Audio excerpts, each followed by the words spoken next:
Welcome to Taking Action. Welcome back to Taking Action. I'm Chris Colombo. We got a great show for you today. We got William DeMeo, great director, producer, and actor. He's got the show Gravesend. He's played across from the greatest actors in Hollywood. It brings me back right to my 1980s. It's as authentic as you're ever going to see. I get chills when I watch it. I think you should watch it. Also, this is our ninth show. We're going to go over our our week 5 picks. I think I was 4 of 6. I will explain the other ones. There's something to be learned. Don't forget to hit subscribe. Give us the thumbs up. I do read the comments. We will address all of them. And I got a great sporting event story I can't wait to tell you. I'm excited to make our picks for week 6 in the NFL.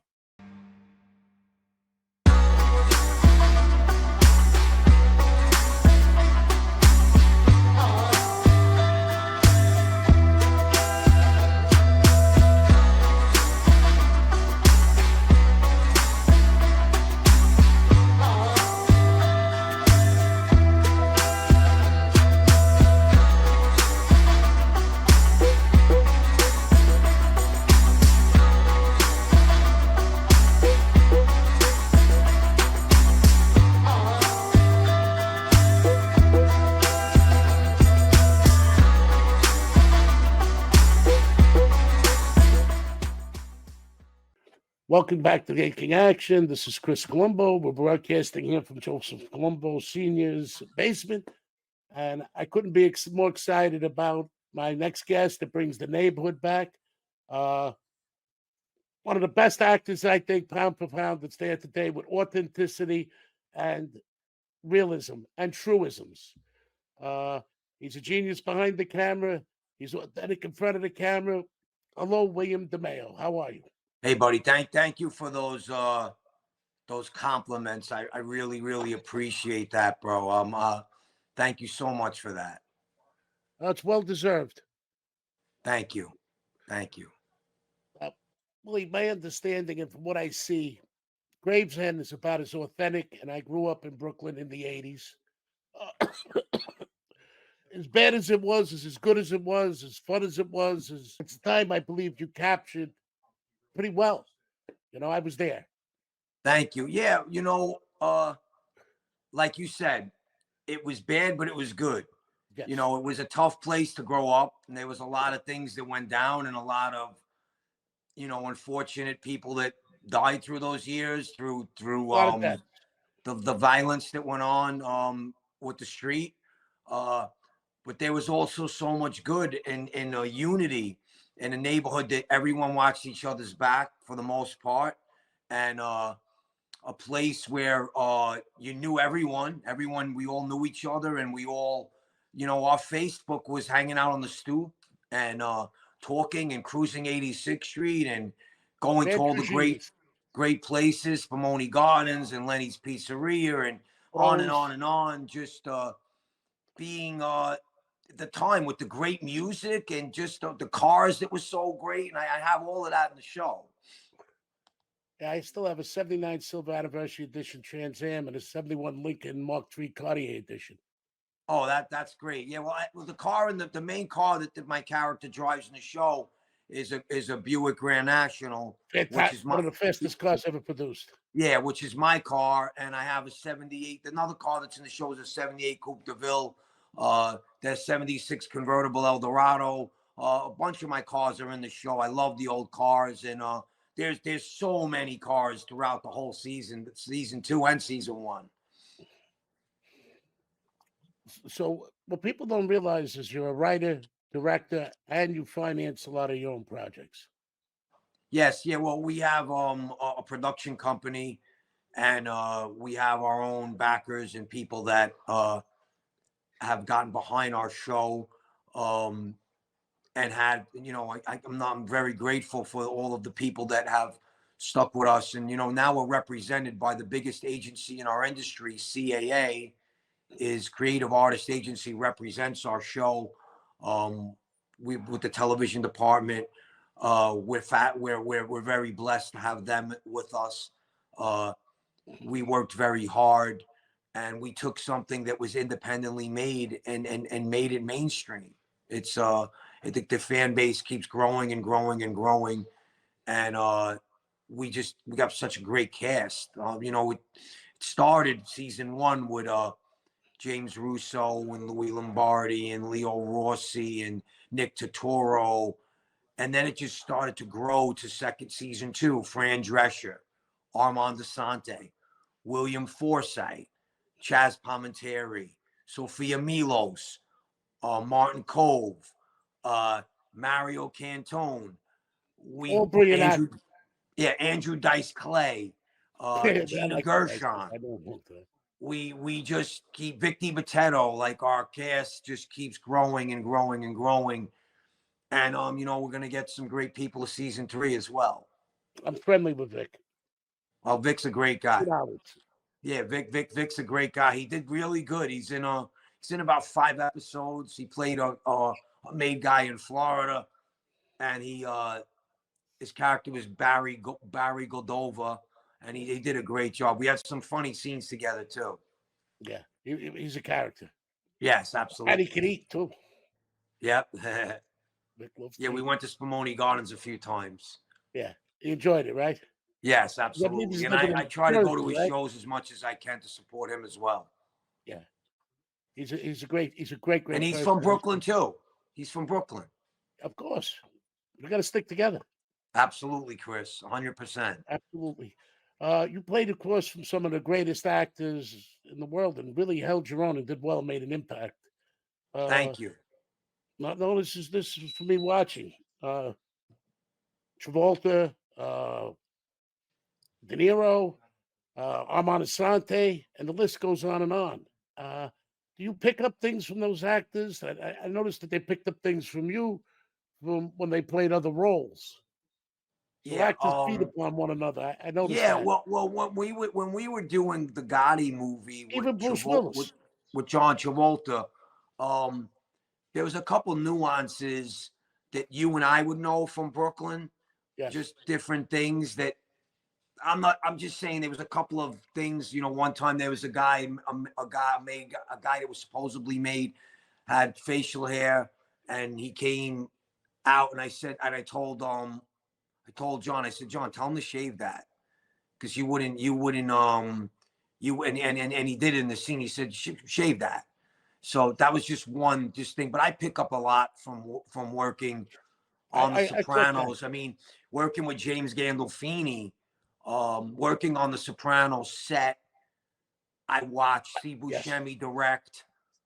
I watched Alan Taylor direct. I watched some of these guys, and I always, when I was in acting, I always would watch the director. Thank you. Okay, sorry about that. Oh, listen, Willie, I don't know what happened there. I thought you got clipped, buddy. Yeah. So, but your characters don't get clipped. Yeah, someone called me. So, getting back to what I was saying, working on the Sopranos set, and some of these big movies, I would always watch. Like, I was in Analyze That, and I would watch Harold Ramis, who passed away, who was a brilliant director. It felt like I lost a friend. Stripes, Ghostbusters, it goes on and on. So I always would watch the directors and pick up on the directors. Steve Buscemi, he directed an episode of Sopranos, and Alan Taylor. And then working with, I worked with Bruce Willis in a movie called First Kill. We played partners. And I always try to, like, what also gives you confidence. I notice you're a very giving actor to the scene. You're not afraid to pump up the other actor and make him look good, which is a very good quality. No, absolutely. We all have to look great. And what also builds up your confidence is like when I worked on Analyze That, Robert De Niro forgot a couple of lines and like flubbed a line or two. And James Gandolfini, I seen him do that on The Sopranos. We're all human. Everyone makes mistakes. I don't care who you are. You're going to at some point forget a line or flub or just.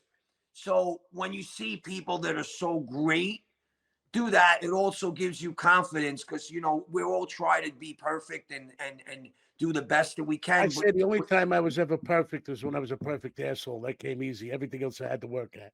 Yeah, yeah. You know what I'm saying? Absolutely. It's like, so that built up my confidence a lot too when I seen that. And you know, Billy Crystal, he was so on point. Brilliant. I'm very blessed because I got to work with two of my four.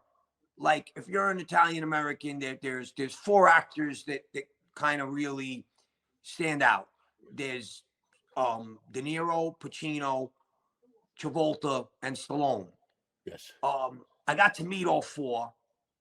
I had a great conversation with Sylvester Stallone recently. I worked across screen from two. Um, I brought John Travolta back to Brooklyn, which for me, when I did the Gotti movie, and then John and I got close, and they were about to promote the Gotti movie, I said, John, you should come back to Lenny's Pizzeria. It was the only location that was still open. I said, it would be a great promotion for the show. I said, Brooklyn loves you. I go, you know, from Welcome Back, Kotter. I said, you know, guys like William DeMeo and Chris Colombo, our movie, we love Saturday Night Fever. Like, if you're from Brooklyn, that opening was nothing better when he's eating the two slices. Yeah, Saturday Night Fever is a top movie. So I said, John, you don't understand how people love it. Created disco.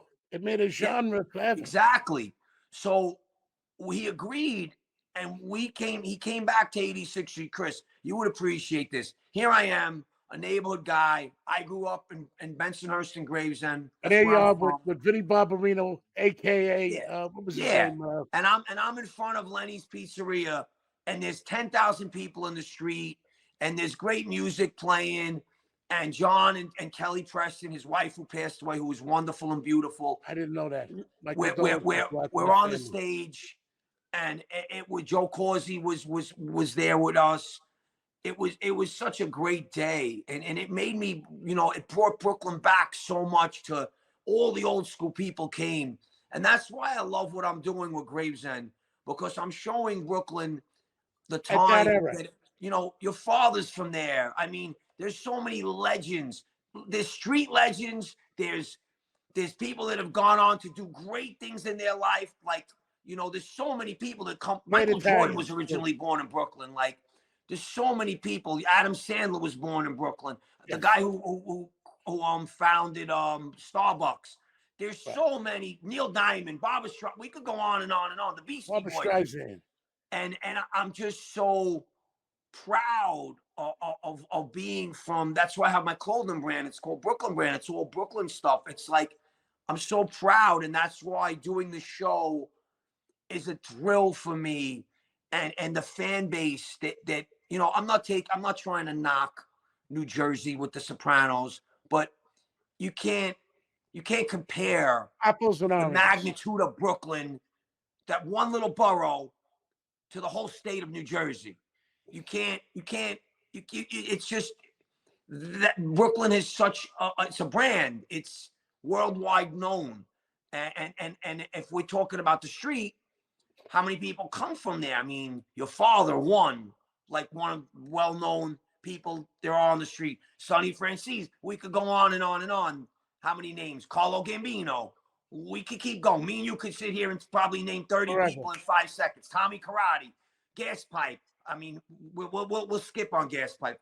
Pretend I didn't say that. There's a lot of people that came from Vic. No, he's from the Bronx. We could go on and on and on. You know, I'm just saying of people that come from where we're from. The Bronx is nice too. I spent a lot of time there. Oh, I love the Bronx. I love the Bronx. Let me tell you, I love the Bronx. I love Arthur Avenue, even though it's changed, just like Brooklyn's changed. I love Arthur Avenue. I love Morris Park. I love Country Club. I love the whole Bronx. You know, I like Harlem too. The Bronx is a very. I have a lot of friends there. There's a lot of great neighborhoods, and there's a lot of. It's very similar. The people. It's very similar. A lot of great rappers come from the Bronx, just like Brooklyn too. So I mean, I definitely agree with you. The Bronx is a special place. Separated Brooklyn from everywhere else. Brooklyn people refuse to eat bad food. Absolutely. Absolutely. You open a bad pizzeria or a mediocre one, you don't have a shot in Brooklyn. The Chinese Exactly. food is the best. The bread is the best. And the people have a nuance that is indicative of Brooklyn. The confidence, the sense of humor. And not only that, Brooklyn people care about how they're perceived, uh, especially in the era that you're filming in. It's like going into a time, walking in your front door in 2023 and walking out the back door and you're in Brooklyn. No, People in Brooklyn want to be dressed up, like you said, with the shaving and the beard. You had to be clean shaven. You had to dress nicely. You weren't walking around in flip flops. There was no such thing as shorts. And no. nobody went out in It's funny you say jeans. that because you'll see there's a lot of that. Like you said, there's a lot of that in the show. There's a scene where Vic DiPatetto comes to a meeting, a Florida guy, and he's wearing flip flops, and I walk out on the meeting. I walk out of it because I'm like, come when you wear shoes. Right. Like you said, it was manicured nails, pinky Manicured nails ring, always. yep, pinky Pedicured. ring. Just the way they carried themselves. And I watched that. I'm from Avenue U, so I love Avenue U. yeah. I mean, And the difference is, too, we could be guys hanging out on a corner cursing. A woman or a child walks by. We went into perfect rhetoric. exactly. No cursing in front of women. No cursing in front of kids. An elderly Just woman the was pushing a respect. carriage full of stuff. We helped her. Yeah, and I say this, like, me and my friends were talking the other day about how an old woman, could walk with her carriage with $100 bill taped to her head, and back then she was safer than you couldn't get any safer. She You could have couldn't. $1 million in the basket. Nobody's touching it. No, exactly. And that's what I think is missed in this world. I think it's missed completely, and that's why I think our show has resonated and gotten so many people, because I think the world. I've said, and I don't mean to cut you off, and I think your show is bringing it back, that if you take the crime out of organized crime, the morals are the best in the world. No, you're right. You're right. And I believe it has saved this country. And I was the most notorious bookmaker. They tried to give me life for it. My ordeal with the feds, I mean, they hit me hard everywhere, destroyed my legitimate businesses. One thing had nothing to do with the other. I love to gamble. Italians love to gamble. And the fallacy that bookmakers beat up their customers is not true. In the neighborhood, if a bookmaker took advantage of a guy, he's the one that got cracked in the head. Yeah, well, you know what it is getting to that part. It's like, and this is why, like, and I seen it happen to a lot of guys that got pinched. Like, if you choose to be a bookmaker, and a guy, well, they hit me with the truckload, 72 counts. yeah, and a guy wins, and you pay him. Let's just say he wins 20,000, and you pay him. And then next week he loses 14. 20, and he don't give you $5. They're the problems. They're degenerate. I mean, think about it. He took a shot at you. What do you expect people to almost do? So I gave you 20,000 a game. If you let them bet 1,000 a game, they can lose 5,000, only lose 1,000 back. So I regulated it like a business. I avoided that. Yeah, well, those are the guys that cause the trouble. Well, the thing is that there's guys, as you know, that take shots. And then they run someplace. The best thing to do is just ice them out. Yeah. The best thing to have is people that obviously have good jobs, and but that's the problem is that that's why a lot of guys went to jail, because of things like that happened back then. You know what I'm saying? That's why a lot of when I knew you were a brilliant actor, I don't mean to cut you off. I watched you in the Travolta movie, and you played Sammy the Bull. And I know from your morals, your ethics, you're much against being an informant or hurting your friends. That's the number one rule in Brooklyn. You don't hurt your friends. Yeah, you know what it was with that, bro, is but that you portrayed him very well. Was that difficult for you to do? Because the guy's just a straight out misfit. Well, I had to gain weight really fast. It was a character that I Was Well, conflicting. and John Gotti Jr. was on the set, Yes. and obviously, and he's my friend. Okay. So the whole part of the thing with Sammy was a little bit difficult, because if it was someone that didn't have those I probably would have reached out. But I just tried to stay out of the whole, But it had because to be a I'm difficult still role for from you, right? Brooklyn, and I just try to, but I'm an actor, so I just try to stay out of it and just did my thing. That's his decision, whatever he did, and that's a lot of actors today. They don't care about People things don't like, realize not only you're an actor, you come from the culture. yeah. So that's why it's a little bit different, because my family still lives in, we still have, we still reside in Brooklyn too. Like we still play, we still live there. We have multiple places, but we still live in Brooklyn. So we run into people and stuff like that. You just run into people. It's just life. It's just, and I always say this too, It's a circle. is this like when you're a kid and growing up in Brooklyn, and you're a kid and you're just in the neighborhood, it's like you play little league with people, and if one of them becomes a made guy, if that person that you played base that was pitching to you, that you grew up, that lived 5 blocks from you, if he chose to be a made guy, what's the problem with, he's a childhood friend, so when you become an older person, you got to stay, he's someone I grew up with. It has nothing to do with his decisions. I chose to be an actor, to make movies. He chose to be in the street. Why am I frowned upon in the world if I hang out with someone that I grew up with? I know him from playing baseball. I don't know him from I knew him when his nose was running, his father was blowing his nose. And then That's he one of the gets older and purposes he of my becomes, podcast, because they paint all Italians with that brush. And I don't think it's right. They're very good, hardworking Italians that contribute. You're one of them. And I hail thank you you. for it. Thank you. And the thing is just that I don't understand. Like, sometimes I think that people are perceived a certain way, like you, like your family, like you grew up a certain way. You're gonna have friends. You're gonna see people. Whether you go into a legitimate business, you open up something. If you see a street guy, what are you gonna do? Turn your back on him because I don't he's? turn my back on anybody. I understand, and I agree with you. This is what I'm trying to say. Like, I make movies, and I run into people sometimes. Hi, how are you? Like, it is what it is. I'm never going to walk the other way if I see someone, because I'm Hollywood. I don't even want to hear that. I'm still, and it's very important to me to still be humble and to still be. I'm a kid from Brooklyn. I grew 14 up there. virtues of I know. Marcus I Aurelius. have friends that I have friends that became cops. I have friends that are in construction. I have friends that became street guys. They're my friends. It just is what it is. You know what I'm saying? We grew up in a blue collar neighborhood, Yes. and a We lot of didn't stereotype anybody. We didn't look down on anybody. exactly. We We didn't never judge look down on, anybody. and that's another thing. People don't even understand. Like, even the street, they don't even really look down on cops. That's their job. That's what they did. Even the feds, they chose to do that. It is what it Ultimate is. respect for law enforcement.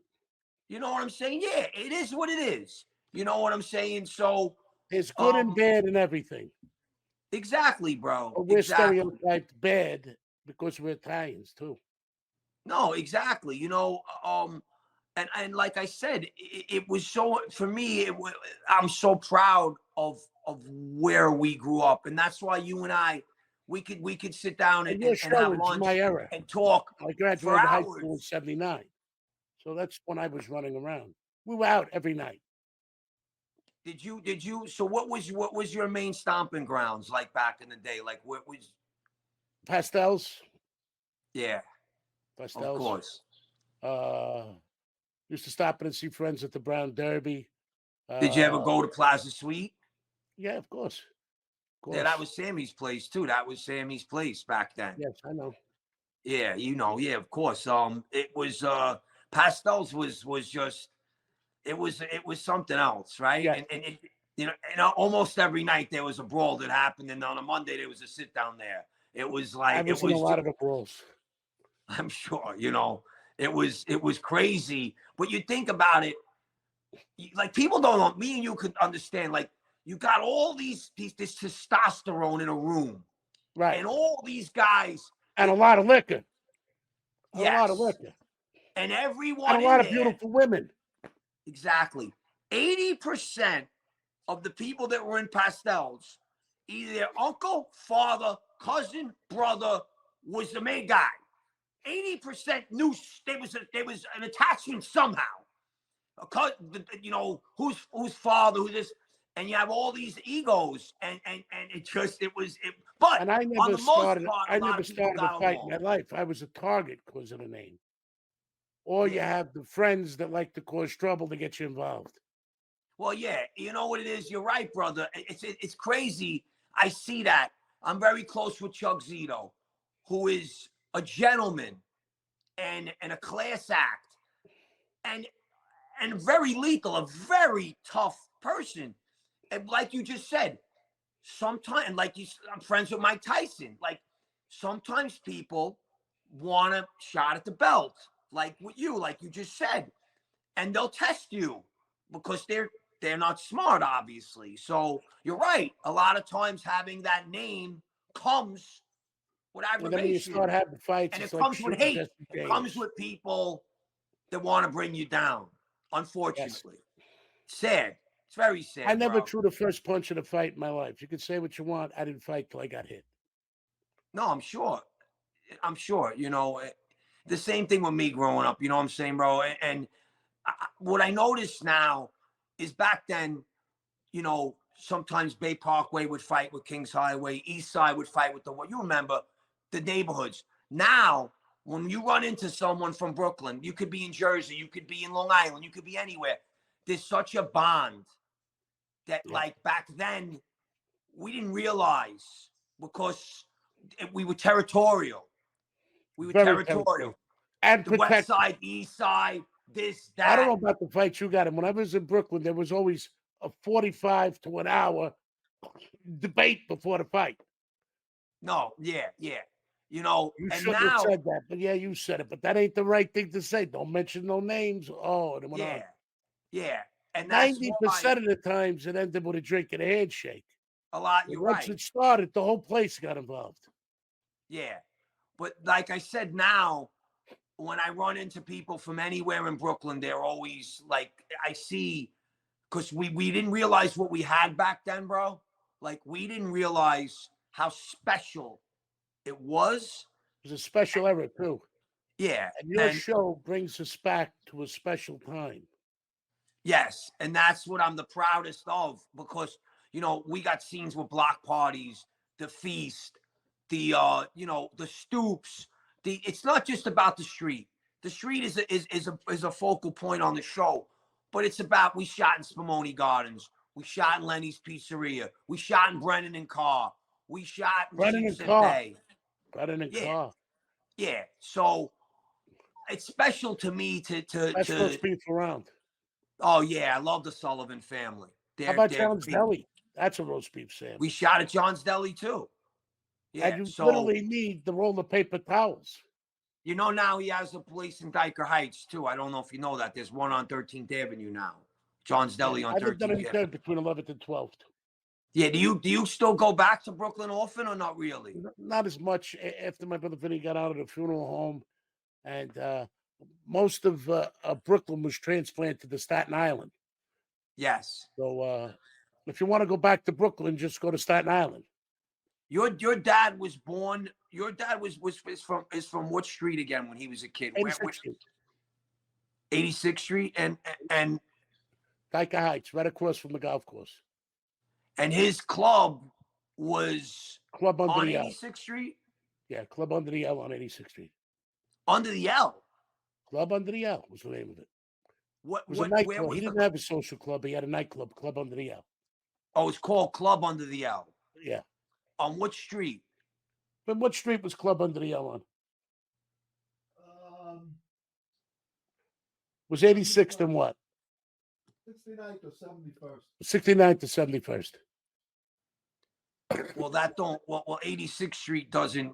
That's a different street. So it's the. Vinny, what avenue, Vin? Right under the L. Right under 86th and what? What, the L? No, not that L. Club under the L. It was under the other L. What other L? It was more towards where his neighborhood is. Wow, like Bay Parkway? Under the L by Avenue U. Okay, so like more We towards tore it like down. yeah, like by towards where John's Deli is then. Yes. Okay, Yeah. right over there. Okay. Yeah, When I used to cruise 86th Street, from Avenue U, by the time I got to 25th Avenue, the cars were backed up. It would take me an hour to get to 18th Avenue. 4 avenues take me an hour. 4 or 5 avenues, 1 hour. Forever to get from Kings Highway. Crazy. That was Those a hell of days a cruise under there. yeah. Did you ever see prettier women though in Brooklyn? Oh my God, bro. It was wow. Those days, 86th Street was filled with girls from everywhere that just Everywhere. came The there. shopping was the best. Yeah, the shopping, the stores, George everything. Richland, Chevy's, Yeah, Chevy's and Male Attitude. Male all Attitude. those- How about the shoe stores? All those More great shine. stores. Yeah, they had Music Stop where you get the tapes and Caesar's Bay. Caesar's Bay was great. For everything. Yeah. Yeah, those days are, and that's what I have in the show. There's people that are wearing Caesar's Bay shirts and the fireworks, the 4th of July, everything about that was so special, buddy. You know, the 4th of July parties. Stickball is. Stickball, we had stickball. We're adding Stickball, Scully to stickball, season box 3. ball. Yeah, box ball. My movie Wannabes, we had Up and Scully, but I'm going to baseball, add Scully football to cards. season 3. Yeah, Paddleball. paddleball. Yep, everyone in the park, handball, paddleball, all the parks. Bocce. Did you hang out in Dyker Park? Is that the Yeah. park? Well, I lived on 83rd between 11 and 12. So my normal day on a weekend, I get up in the morning. I go see my grandmother on 83rd between 12th and 13th. Then I would go by Artie's candy store, get my pinky or my stick ball, and then I go into Joe Torre's sports shop to get the most serious stuff. Then I passed my 86 between 13th and 14th was my Aunt Loretta, my father's sister. I'd have something to eat there. And then I would spend the day in Dyker Park. Where was Then Joe's? I heard about Joe Torre's. For Chinese food. We go to the movies over there. In those days, with $2, you could go to the movies, eat pizza, and have some Chinese food. Yeah, that's great. And where was Joe Torre's place? Because I heard about that. Where was Joe? Joe Torre's was, you know where St. Bernadette's is? Yes. If you come out of St. Bernadette's, you look across the street on an angle right there, in between Gino the Butcher and Artie's Candy Store. And his brother used to run it for him. He was a Cardinal at the time. He always wanted to be a Yankee. And that's where it was. And he spent some time there. And I still got a glove from there. I gave it to my son. I met Joe Torre recently. He was a really good guy. I was on the Donnie Bird show when he was there, and we spent some time talking. Yeah. It was great to meet him. I mean, he's another icon. Right? You know that that's why I put the sports show up there. Yeah, another guy born in Brooklyn. So there's so many, people that went on to great. I'm very close with Lee Mazzilli too, who is a great. Great. I got his ball signed right up there. Yeah, he's a dear friend. I'm actually adding him to season 3 too. He still looks great. And he's he's a class act. And John Franco, both of them are good friends of mine. Yeah, nice people.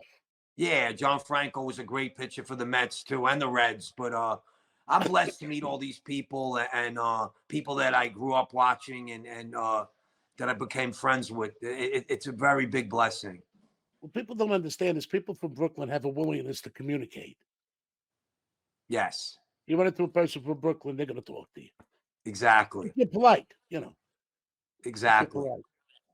And then the thing with us is we were never, it don't matter who it is, we were never intimidated by anything. It could be the president of the United States.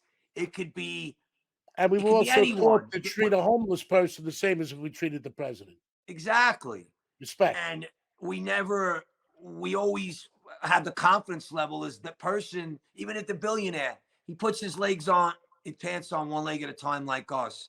And being from Brooklyn, we were not intimidated. We'll go over and like strike up. There's a thing about Brooklyn that just gives you like the confidence that I learned growing up there. I couldn't ask for, and that's why as a filmmaker, I couldn't ask for a better education than just being where I grew up with, because where we grew up with, we dealt with a lot of emotions, even as an actor. I We knew you were dealt from with a Brooklyn lot right of away, not from happiness. the accent. When you were across from like icon actors, you held your own and then some, gained ground. I was very proud of you. Thank you. Thank you. Thank you so much, buddy. I'm very blessed, and I'm grateful for every opportunity, and sky's the limit right now, because we're starting season 3 soon, and That's we're the adding best. more great iconic people, which we're going to announce soon.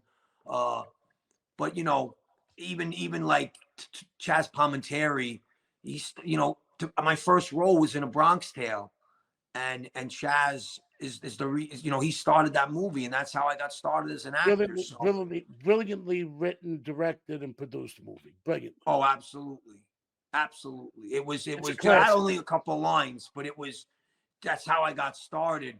And it's a little surreal for me to then have Chaz in my own project, as he had me in his project as my start of my career. Yes. Well, life's a I love circle. Chaz. I think Chaz is a very, Brilliant guy. really good actor, Let me really ask you a good question. person.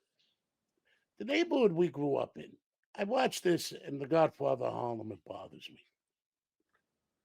And drugs was a bad thing in our neighborhood. Even if you were doing them, you were against them. Follow me? What do you think about the ethnic slurs they're using in this Bumpy Johnson? We didn't speak that way. I didn't see it, but I heard. I Yeah. can't make a judgment, because I heard that I heard stuff like what you just said, but I didn't see it, so I can't make a judgment on it yet. My concern is the future of the way people affects people to watch it, the younger generation. Now, Yeah, you ever talking to a black guy having a conversation and use the N word? I didn't. no, Well, absolutely not. never. And that whole thing, bro, that people have, that whole persona and bullshit that says that our neighborhood and we were all racist. It's bullshit, bro. We How got many along with black friends everybody. I had? How many friends from the projects I hung out with and stuff Yeah, we like do, that, all of and us. played baseball with and stuff like that. It's all bullshit. Yeah. If you did bad, no matter what you were, you had a problem. You could be anything. You could be, look, how many Italians beat up each other? If you came for trouble, you got trouble. That's exactly the way it is. I hate that whole thing that Not they only that, try. persona that they make people they say organized crime or in the life like that. Those guys did not scream and yell and jump up and down and curse. When they spoke, No, people listened. Most of the time, they looked at you with their eyes. exactly. And I know a lot of guys that did business and hung out with African American people. It's what happened is that I think because of certain incidences that happened in Anthony, give me a Brooklyn, cigarette. Good. I'm sorry. I think some of the incidences that happened in Brooklyn painted a bad picture about certain things that happened in Howard Beach and in Brooklyn years ago. That the press always tries to make it even much more than it is. You know what I'm saying? Well, I got to tell you Unfortunately, the truth. That's why I appreciate your show because there's a deliverance of reality and respect amongst human beings. of course. Yes. Look, my character in the show, Benny, protects a gay guy that's from the neighborhood, played by Mario Cantone. The guy's gay, but he's in the neighborhood, and he protects him because he don't like people teasing him. He grew up on his block. He don't look at him because he's a neighborhood kid. It's We were like, brought up what you do in your bedroom is your business. exactly, As bro. long as it's not young children or any children. Yeah. You know, if you want to fall in love with that can, what do I care? No, We didn't judge exactly. people that way. And I got to tell you, it's disheartening to watch them redevelop and try to change history. And my biggest problem is if you're going to use real names, depict them as they were. World of an internet, you could know. Ribisi. Oh yeah, played because my father. someone played your father.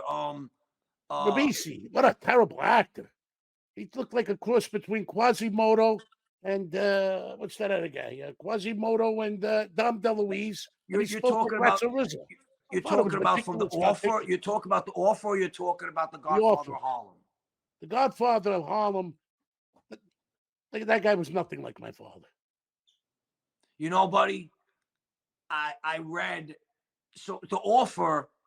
What did you think of the way he played the role of the offer, Giovanni He was a cross Ribisi? between Dom DeLuise, Quasimodo, and he spoke like Ratso Rizzo.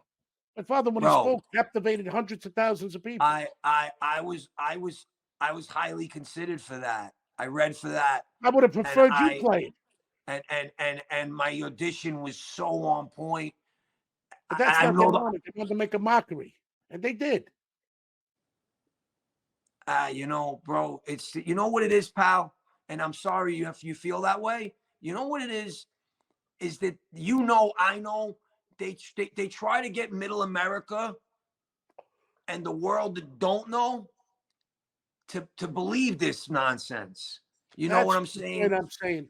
You watch your show, it's accurate. The Well, cars, the food, the clothes, the verbiage, the attitude, the humor. well, yeah, because you know, I don't know the director where he was from. A lot of times, and that's why I wanted to direct all my episodes because I knew what it was like. I seen it. I lived it. I grew up there. I lived it. I seen it. I'm never I going to grew up with my embarrass. father. I grew up in his house. I know what he believed and what he didn't believe. Now, Of course. in 100 years, if they use your name, they should at least depict it. If you're going to use the real name, once you're dead, you have no legal rights to your name. And they portray law enforcement improperly. They portray everything improperly. I don't know where these writers came from. I seen some of the offer. I didn't see all of it. So I don't want to make people say that the actual movie, the show itself, is very good. I don't. Absolutely not. Okay. It's very good if you got on that spaceship with Elon Musk and you're in Mars. There's nothing real. Get my father picking up the phone, say, get me Mickey Cohen. Mickey Cohen was in what's that? He was in Atlanta. He didn't get out to 74, I believe. It's crazy. You got Sinatra telling my father to go F himself. What planet was that come from? You got the Italian American Civil Rights League was about the book. And guys stood up behind them like this, all muscle heads. My father was very meticulous about who he had around him. Lou Ferrigno Sure. was Luca Brasi. I mean, they took it to a level that it's infuriating, insulting to one's intelligence. Yeah, Watch well, it. especially for you, you know, knowing the real story, you know, it's unfortunate because they should consult with people like you about things like that. Because who's going to give them I better offered it accuracy? to Al Ruddy. Who's going to I give offered them to do it better for free. accuracy than you? No one. Originally, the casting actor came through Kevin and asked me to play the part. But then Al Ruddy backed off of it because I would have saw the script. Yeah, I said, how about we tell the that truth? one hurt me because I really wanted that role. I would have loved for you to have that role. Audition. I'd have loved for you played to have that that to role. a T when the guy walked in and all of the things. I had that so, and I got a call back, but it didn't work out. It is what it is. You know, They had asked Giovanni me originally, the Ribisi's a casting bigger director asked name, me to play the role of and my and, he, father. and I'm not. I didn't see his performance for Colombo. I'm not gonna. He's a very good actor in general. Giovanni Ribisi is a brilliant actor. So I don't know what he did brilliant here. He said he nailed the character. His ties up to here. He's looking up at the ceiling going like this. You know who I am? He was. Well, that's also the direction. You know what I'm saying, buddy? It's you know, but again, I didn't My see it, concern so is I future can't make generations. or Let me go back. but Let me go back to Godfather of Harlem. Vince Gigante, according to government papers, were not a player at that time. So they have Vince Gigante and my father, who was adamantly against going with people's sisters, brothers, mothers, whatever. dating Vince Gigante's daughter, who would have been 7 at the time. And they got a guy playing Carl Gambino saying that they're going to put a hit on him for I'm going to say it in a nice way, having carnal knowledge of Vince Gigante's daughter. Don't make sense to me. What was the purpose of that? Now, 2 generations down, if a Colombo meets a Gigante, are they going to be friendly with that if they've got 3 generations? Yeah.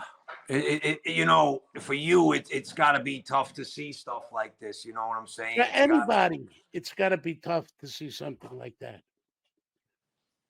Using the N word, you're portraying Italians like I don't know what. It's disgraceful. I'm not even looking at it from my point of view. Is the message that's being sent to younger kids? Yeah, I understand, bro.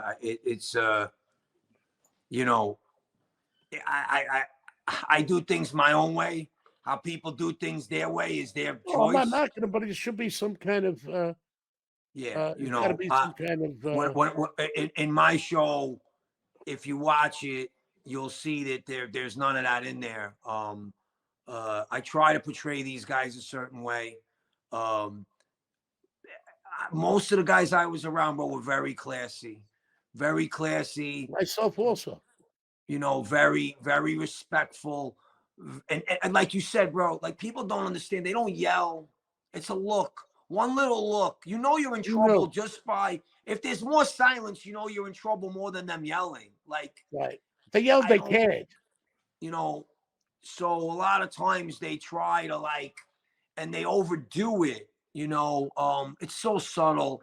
I think Italians have a lot to contribute to this country, and they're one of the greatest races there are, and there are other great races. All of them are. It's a melting pot, and we should move forward and be cohesive with other races because we're all Americans. Exactly. Move forward and do great things together, like we did in the neighborhoods. Exactly. That's it. Hey, listen, our neighborhoods were or make any race seem lower than it is. No, exactly. Look, bro. Look, on even the show. It's come that time to wrap it up. We could go on forever. I'd love to have you back again. I'm looking forward to more seasons of Gravesend. Thank you. I think you are a great actor, a great director, a great producer, and a great American of Italian descent. It was my honor for you to come into my father's home and grace it with your presence. I hope the audience appreciates you as much as I do. And all I can say is you should keep up the good work. Thank you, Chris. I appreciate everything, buddy. Yeah. Thank you so much. I appreciate you too. Yeah. Now, Kevin, can you send me Chris's number? Welcome back to Taking Action. We'd like to thank William for being on. I'm supposed to see him here later tonight. Also, I have a great story. I'd like to tell you one of my favorite sporting stories. I believe when I was getting ready to turn in to go to jail, I wanted to take my children to a baseball game. I was under a very long time house arrest, awaiting trial, which you all know, over 5 years. And my trial was very, very long. And they said they were going to bring me back again. So I'd asked the judge, could I take my kids to a Yankee game? Howard Finkelstein from Finkelstein and Partners had the box seats right on first base, first row, where the cement divide was. So my son got dressed up in his Yankee stuff. He was 5. My daughter got dressed up. I believe she was 11. And off we go to the Yankee game. And the Yankees were playing their division rival, the Baltimore Orioles. So my daughter had her glove, and she couldn't wait to catch a ball or get a ball, and she was very, very excited. Derek Jeter reigned at that time, one of the greatest Yankees, in my opinion, of all times, and one of the most beloved Yankees of all times, and who was pretty much scathe-free from controversy and a true idol for children. So Joey stands up on that cement thing, and the Baltimore first baseman, Joey thought Derek Jeter's name was Derek the Cheater. So he's screaming and jumping out. He's very high energy, Joey. He was like a little madman. And he's screaming, Derek the Cheater. And every time he said it, when a ball would go to first base, the Baltimore Oriole, first baseman, would give a ball to my son, Joey. So Joey had about 30 balls by the end of the game. At first, people were getting annoyed. And then they liked the kid so much, and he was so cute. They're streaming Derek the Cheater. Derek is getting aggravated. The Yankees are loving it. The Baltimore Orioles are loving it. My daughter was so upset that my son is sitting with this big basket of balls. She's crying. Why does he get so many balls? He didn't behave properly. He insulted Derek Cheater. He's so good. Joey, I got him to share the balls with it. That didn't help. She was more upset that he was picking on Derek the Cheater. Derek Cheater. I'm saying it myself. And he actually had the entire stadium start chanting Derek the Cheater. And, at first they were offended, but then it got funny. They realized it was a child, and he was doing this dance. And every time he did it, he got another ball. At that particular time, it was bittersweet. I was taking action, and I did pretty good on that game because that was the year, I think it was 2009, right? They went on to the series. So it was 2009. They went on to win the series, but I won that game big. I think the Baltimore Orioles won it like 11-2 or something like that. But I was there with my heart for the Yankees. Didn't happen, but my apologies to Derek Cheater. I'm sure my son would apologize. But that was probably one of my funniest times at a sporting event with my children. Okay, we'll be back with our great picks for this week. Hope you stay with us. Please hit subscribe. There's going to be emails going out. Let you know what we got. We got great guests coming on. The picks are getting stronger. My philosophy standing up. And also that we're going to start with under and overs totals. Prior to the 5 weeks of the season, it's hard to gauge them with my procedure, but I think we will take all the money. Thank you. Back to Taking Action. I'm Chris Colombo. I've had fortunate enough to Michael Francise's guys edited and put up that great interview that we had. Michael is a great guy. He forgot about Vincent, so he put down I was the sole brother. So Michael can now tell Sammy that he finally killed somebody, killed my brother Vinny, but we resurrected him. So it worked out all right. How's it feel, Vin? It feels good to be alive again. And I was going to bring a newspaper to prove life, but unfortunately, they were out of papers. Get the papers. Get the papers. You can't get them up here. So you'll be getting condolences. Thank God we got a sense of humor here. We're getting condolences. People have been sending mass cards. It's greatly appreciated. We'll hold it for the time it really does go, not for 100 years from now. But Vinny's 11 years my older, and there was some middle child syndrome there because he was the baby till I came along. This did not help matters. But thank God he got more reasonable as time came on. All right, so he's back. The only problem is they sent condolences, mass cards. Nobody sent cash. What are you, super sales? Okay. That was good. I'll see you later, bro. I'll see you later. But look out. Let me ask you a question. Welcome back to Taking Action. I'm Chris Colombo. With me is Anthony Conover. Anthony Conover, when I originally started this, I am not the biggest bookmaker. That's in the things. We're changing a lot of our graphics as we go. We're getting better. We're understanding this podcast world. I am a novice in that area, but I am not a novice to gambling. Anthony is probably one of the best stats guys I've ever seen. He evaluates, but he evaluates from a fan's point of view. This is his dream. He works with us in the finance office. Those that say that I never did a hard day's work, would you agree with that? I would wholeheartedly disagree. All right. You've seen me half dead come into the office, correct? Blown up leg. Died a week before, had 3 strokes. I come to work. Yeah, it's So, because I'm trying to set an example for the youth of America, this is his dream. And he said that to me, and I told him that he would meet some of the most interesting people in the world and see sports through a different eye. Did I lie? not an ounce. All right. And you are learning something? Yeah, absolutely. I am, like you said, I bet from a fan's point of view. a lot of the factors that you've told me about, I didn't never even really think about. So my picks definitely did not stand up from last week, but you did good. Okay, let's go into a quick summary of Game 5, Week 5 in the NFL. There is a 54th player and a 13th player on the field when Dick Butkus dies. So if I give you a pick and something like that happens, football players are emotional. And part of my whole picking procedure is the teams that can overcome, because the ball can bounce any way. The team that comes from behind sometimes is the better team and how they recoup. So if you see me make a pick and there's an emotional swing, we film on a Tuesday. The game is on a Thursday. Dick Butkus died. I hail him as probably the greatest middle linebacker that ever lived, possibly the most ferocious, and he is the epitome of bad football. And I know he's in football heaven right now. And so when you see that, one of the fans said to me, I'm going against this pick. And I answered, that is the right thing to do. So when you see that, let's recap 5. The teams I liked were, let's go through the bad ones first. The Cardinals, at 8 points, I liked them. The line was out. I didn't think they were an 8-point underdog. Burrows woke up. Cincinnati Bengals woke up.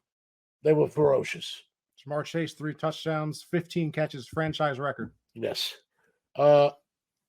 My miscalculation of when they were going to wake up, I figured they were. The injury was bothering him. He played through it. We hail Burrows. Absolutely. Sorry for that one. Okay, the other one was the Titans. These are the 2 bad ones.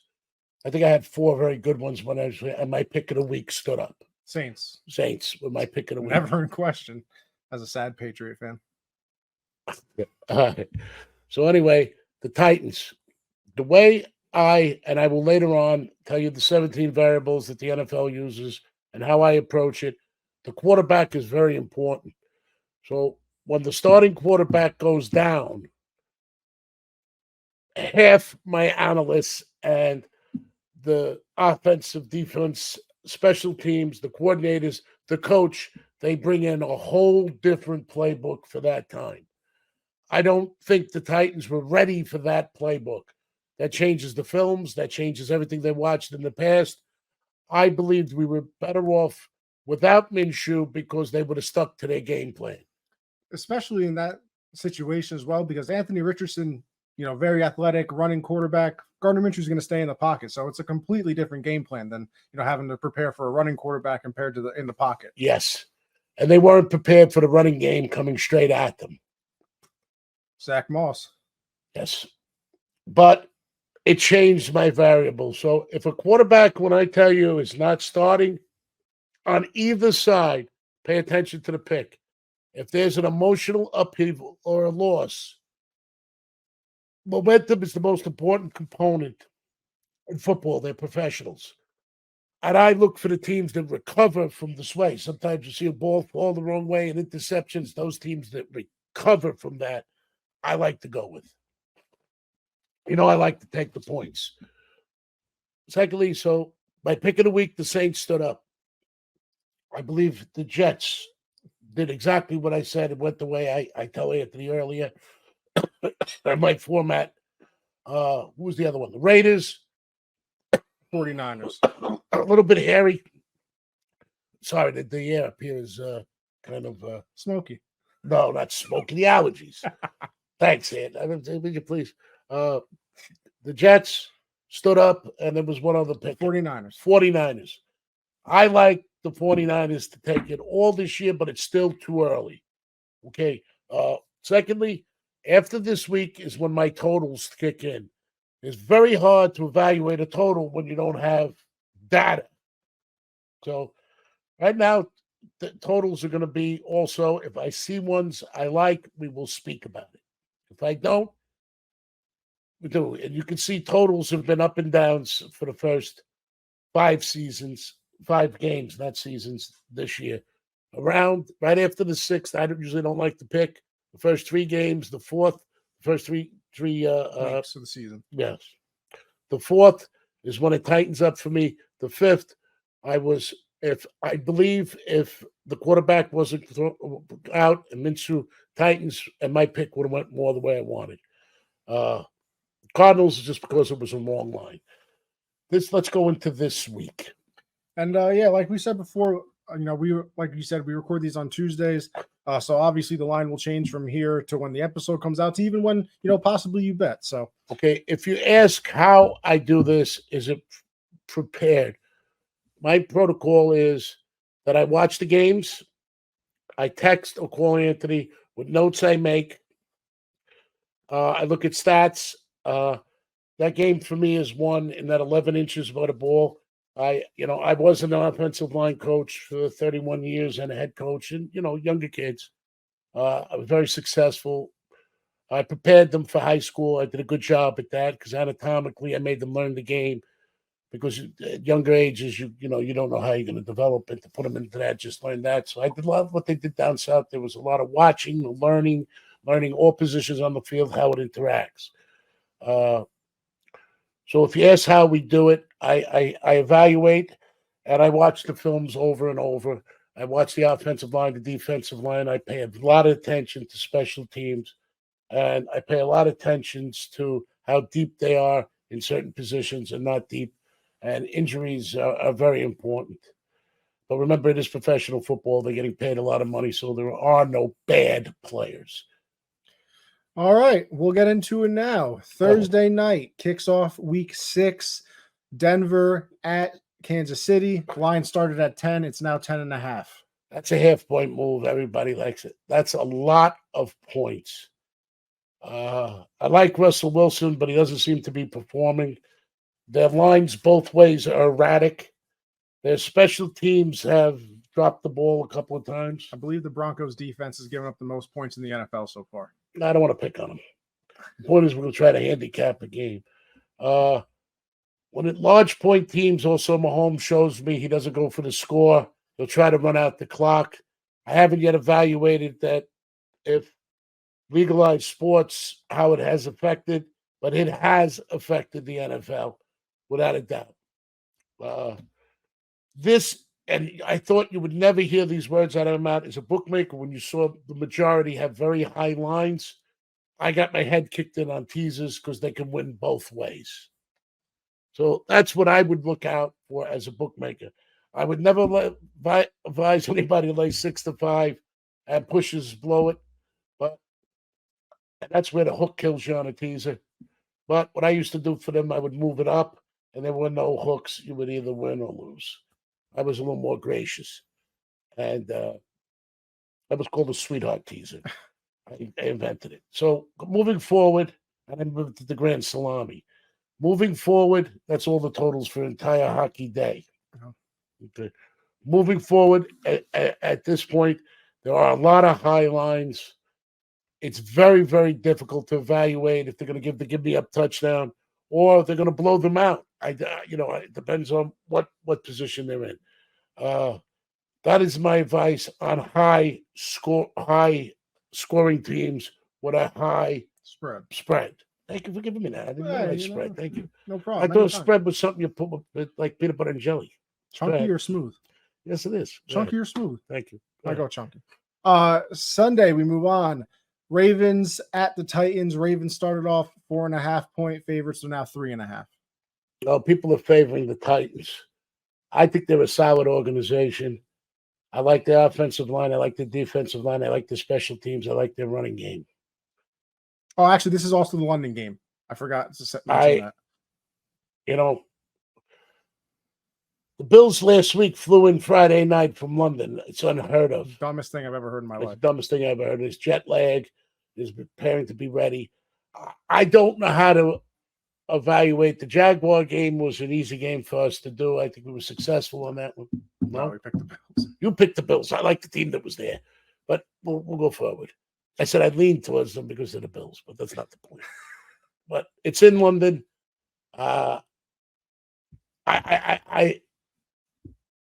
Next. Commanders at the Falcons. Falcons started off 1.5-point favorites. They're now 2.5-point favorites. And the Falcons are at home. So that means it's a half-point favoring the Commanders because you got to 3 points. Where the lines go, 3 points. I lean towards the Commanders. I don't know if I bet them. I like the Commanders. I like what I've seen. my analysis is I lean towards the Commanders, but I don't know if I would bet them. Go ahead. Vikings at the Bears. Vikings started off at 4.5-point favorites. They're now 2.5-point favorites. Big thing with this game, Justin Jefferson, number one wide receiver, maybe the best receiver in football, out for the Vikings now on IR for the next 4 weeks at least. Listen, the Bears could have played any team that ever played in football. Last week, for Dick Buckers, it brought them together. They were possessed. I don't know how they come off that, but usually there's a decompression when you play at that level, and they played at a level that really Dick Buckers would be proud of. I'm going to lead towards, guess who? The Vikings. Yes. Seahawks at the Bengals. Bengals started off as 2.5-point favorites. They're now 3-point favorites. At the Bengals. Seahawks coming off a bye week as well. Burrows and that team could go on a run. They do. But it might have been just the rhythm is not impact. There's an expression, I wouldn't bet it, I wouldn't book it. Okay. 49ers at the Browns, the line that you hate, -5 for the 49ers. That means there's something wrong. That's a bookmaking line. It's 5.5. We should stay away from them. Go 49ers. I like the 49ers. Saints at the Texans. Saints are 1-point favorites. Saints were my pick last week. I like the Saints this week. Colts at the Jaguars. Jags started off as 5.5-point favorites, which you hate, are now 4.5. I stay away from opening lines at 5.5. It's not quite 2 field goals. It's less than a touchdown. I stay away from it. Myself, I'd watch the game. Panthers, but I do pay attention and watch for next week. That's what I see. So when I stay away from this, things I'm not sure of that I want to calculate for next week. Go ahead. Panthers at the Dolphins. Dolphins started off as 10.5-point favorites. They're now 13.5-point favorites. Panthers are having a disappointing year, to be kind to them.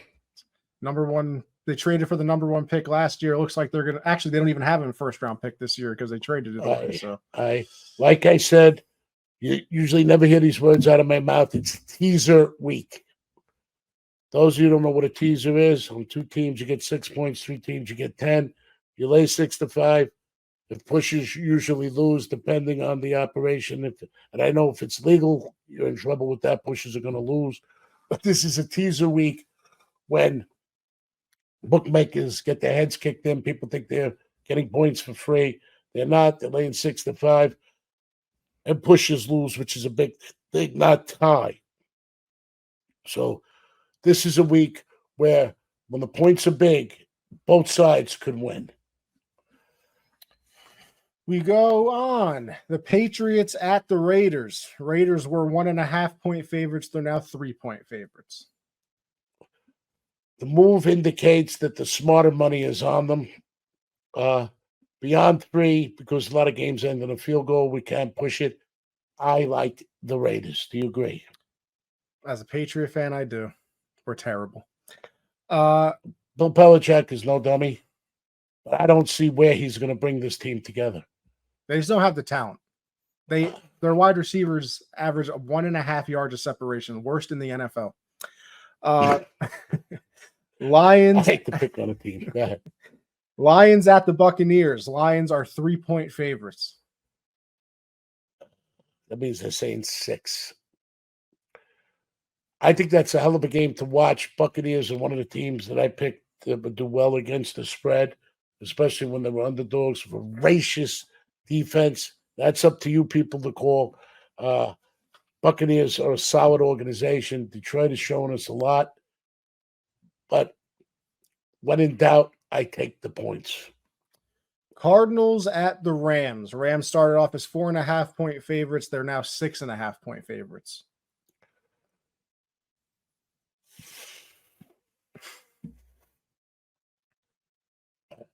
You know, Rams are a good team. They're coming off a loss.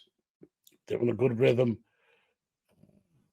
I always like the Cardinals against the spread. It's one of the teams I picked.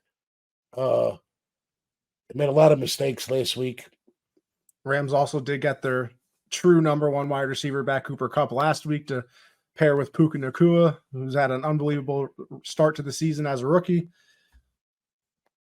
In my components, the Cardinals are one of the teams, and they're 2-2 now, but they were 2-1, I believe, right?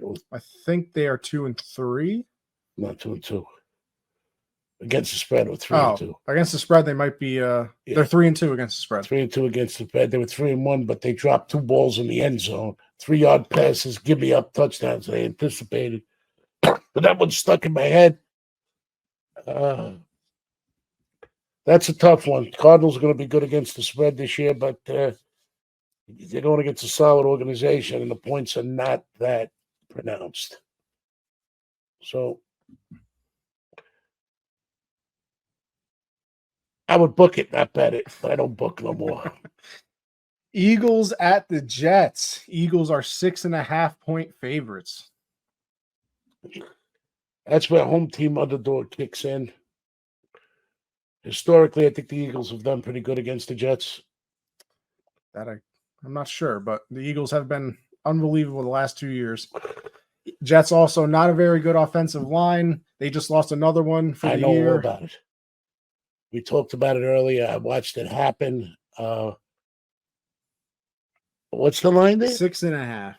Eagles are 6.5-point favorites. Eagles should win by more than 6.5. Okay. Back to the big spread. Sunday Night Football. Giants at the Bills. Bills opened as 12-point favorites. It's now 14. It's a very good week to consider teasers. Daniel Jones, worst record in primetime games in NFL history. Monday night, Dallas Cowboys at the Chargers. Dallas started off as a 2.5-point favorite. They're now a 2-point favorite. That's because of their performance last week. It's a primetime game. Teams come. I lean towards the Chargers on that pick. Week 6 is not the best for handicapping because you don't need a handicapper to tell you who's the better team when it's 9 points or more. Anything can happen. It's a week. The bookmakers inherently get their heads kicked in with teasers because they can fall both ways. And, like 10 points if it's a 6-point teaser, 10 points if it's a 6-point teaser. You can be laying 4 or taking 16. Awful large spread there. Not much a handicapper can do when the lines are that inflated or predominant. So I would consider teasers on this particular week. All of those spreads come from Don Best as well, the opening spread. And, obviously, like we said before, that's what the spreads are on this Tuesday. When the episode comes out Thursday, things might have changed. Don Best is the sharpest line out there right now. Everybody asked who dictates the line. It's Don Best dictates it. To Vegas, illegal bookmaking offshore, which is legal, but not to bet from here, and legal bookmakers use Don Best. He's the sharpest line. He dictates. Now everybody moves off their own money. If he's moving that way and you're overloaded the other way, it'll deflate the line. But that's a very important component because it'll give you the opening line. It'll give you where it's at now. Also, it will give you and show you most of the good books in Vegas, the island line, and what has been lost is the New York line, which used to be the illegal bookmaking line, which was me. That was the sharpest line because the sharper guys would hit us first. It's Anthony Conover. Anthony's a little gun shy this week with his picks. He's going to leave me out hanging to dry. He's a little upset about himself last week. But he's very smart. He knows what he's doing, but he comes from the position of a fan. I come from a monetary position, the smartest place to put your money. Good luck this week. And don't forget to hit subscribe. I gave you the best info I can on a week like this. I never thought I'd hear the words out of my mouth that it's a teaser week. But that's when I would get beat up when the majority of the spreads were high. Don't forget, hit subscribe. Let us know if you like us. I read the comments. I will thing. Also, we're working with our graphics. It's becoming much better. We're also a better resolution now, I believe. And we're building a set as we speak for Taking Action. Look forward to us in the future. Good luck and God bless.